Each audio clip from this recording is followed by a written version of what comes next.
Well, let's get back to some politics because major political parties know and run what are known as focus groups. They pay research companies to find out what voters are thinking, feeling, and they use that to shape policies, messages, and win elections. And they're doing that right now in the lead up to the Victorian election. I want to bring in Simon Welsh, the director of RedBridge Group. Simon, first of all, we're a couple of weeks out, and there is a bit of a new cohort of voters with a bit of a louder voice, might vote with their feet, if you like. That is inner city renters.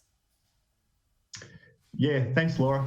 It's I suspect that you and I might be talking about renters for some time to come over the next few months.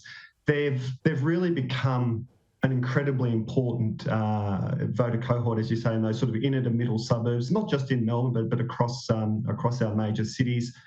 Just through sheer weight of numbers. The development that's happening in those areas is bringing large numbers of renters into those areas. And we're talking here about young professional people.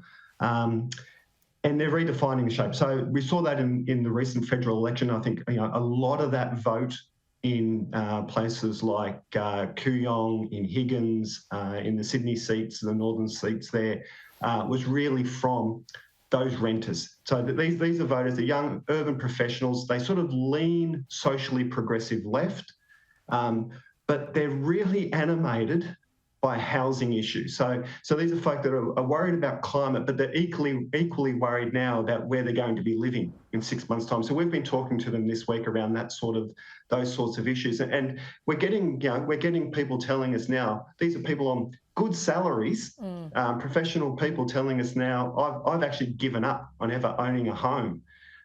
Which, as a colleague of mine likes to point out, creates problems for those on the right side of politics because it's hard to convince people to be conservative if they've got nothing to conserve. Yeah, perhaps trouble for both the major parties. Not that Daniel Andrews looks like he's in much trouble in the lead up to the Victorian election anyway. Simon Welsh, we'll chat to you next week. We've got to leave it there. Thanks so much.